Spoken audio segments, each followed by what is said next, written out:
Welcome to the APSIPA interview session. Today we are very honored to have Professor Kuh from University of Hawaii to be here as our guest. And Professor Kuh is now serving as the chair of the Department of Electrical Engineering in the University of Hawaii. And he's also the BOG member of APSIPA.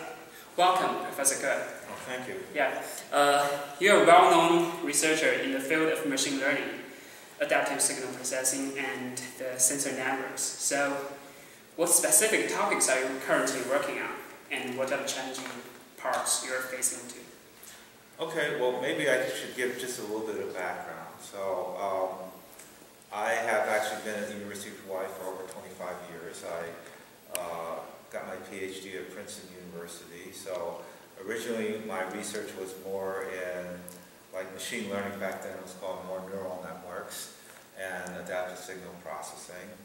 I've continued along these lines of research over the last several years. The last several years I've actually been in administration, so I haven't had as much time to actually do research, but recently I've gotten more into doing work in energy. So I become a lot more interested in like smart grids, and I think there's a lot of potential for applying information and signal processing in the energy area.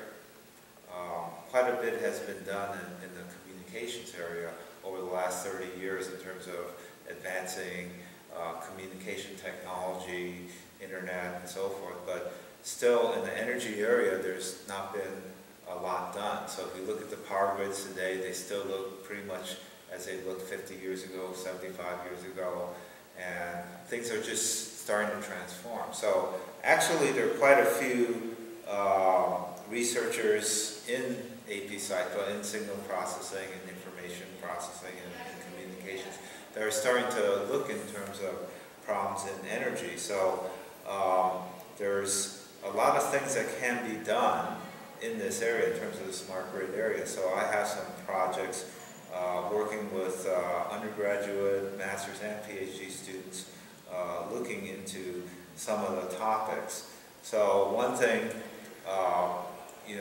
that's going to happen, change a lot in the next generation electrical grid is more on the distribution side. So in the past, on the generation transmission side, there's been a lot of communication in terms of monitoring what's going on, but on the distribution side, there's not much going on in terms of monitoring and sensing. So the new smart grid, you'll have more consumers participate in the smart grid, and then you need to monitor what's going on the distribution side too. So I'm working on that. I'm actually working on a project with the University of Hawaii to make a smart campus.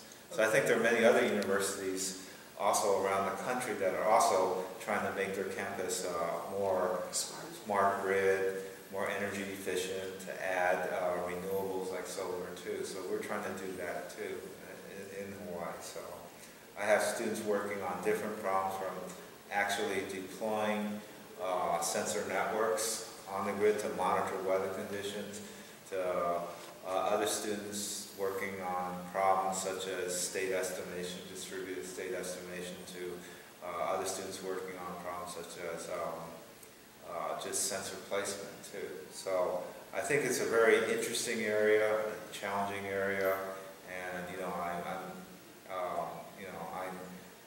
I'm actually very excited about looking into different research problems in this area. That's very interesting. Smart grid is really hot recent years. So besides smart grid, so do you think there are any other trends for the field of signal and information processing?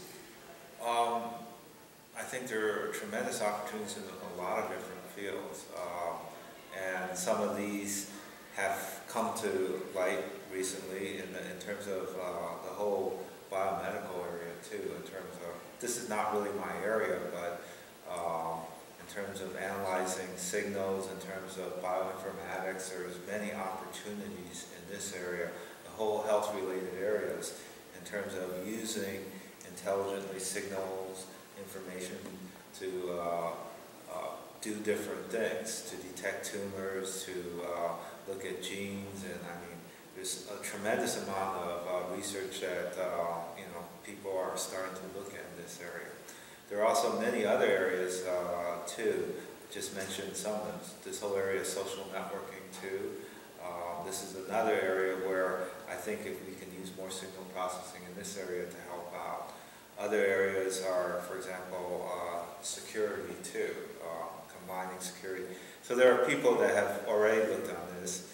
There's this, IEEE has this new information forensics journal too, so there are other areas too. Many emerging areas in the field of signal information processing where we can apply them to these different practical areas. So. That's great. So as senior researchers, do you have any suggestions to the younger generation researchers for them to prepare for a good academic career? Well, in this world, it seems like everything is getting more competitive these days. So, even when I came out in the mid-'80s, things were a lot smaller. They're a lot more global now. You have, at that time, the U.S. dominated, a lot of the research areas. But now you have, more European universities, and especially China and India. There are a lot more researchers coming out. So there are a couple of things that can help if a student is considering an academic career.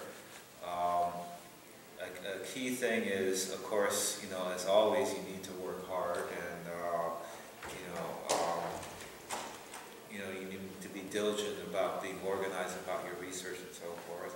But more than ever now, you need to be able to network and communicate with other people too, not only with your own research group, but when you go to conferences and so forth, to be able to network and find out about what other people are doing too. So it's always good if you're starting out to find a good advisor, to find an advisor that can really see what are good problems in the area. So perhaps most important, you should do something that you're passionate about. So that's always an important thing. Whatever field you go into, if you're passionate about something, then it's easier to do the work, then you don't mind doing the hard work and so forth. So that can definitely help. But, as always, it starts off, you need to work hard regardless. You have to do your work, do your background work in terms of understanding the research, and then doing the necessary steps to be able to come up with some original work. So there's hard work, there's networking, so these are all important things. I will say, as I said, in the beginning, it is more competitive now. So that's why it's very important to be able to network too, because once, when you're in school, you maybe interact with your classmates and other faculty at that university, but eventually you're going to be part of the broader research community. So it's good to make connections even when you're a student, when you go to conferences, talk to other graduate students, talk to other faculty, find out what's going on there too. And then you can use the internet to connect to people too about what they are doing too. Yeah, it's a tougher game. Everything is tougher. Getting funding is tougher. Getting published is tougher. Probably a third thing is that what I would say is you just have to be diligent. Just keep on going. Don't give up. Be optimistic, about what you're doing too. So I mentioned three things. You need to work hard. You need to network. You need to be focused on your tasks. Don't give up. Be optimistic that you can do things. Finally, it helps if you're, in addition to all these things, passionate about what you're doing too. So if you really believe what you're doing, and that will make things easier. So. Thank you for giving us so many valuable suggestions. I think the younger generation of researchers will benefit a lot from them. Thank you for sharing. Thank you for participation. Well, thank you. Thank you very much.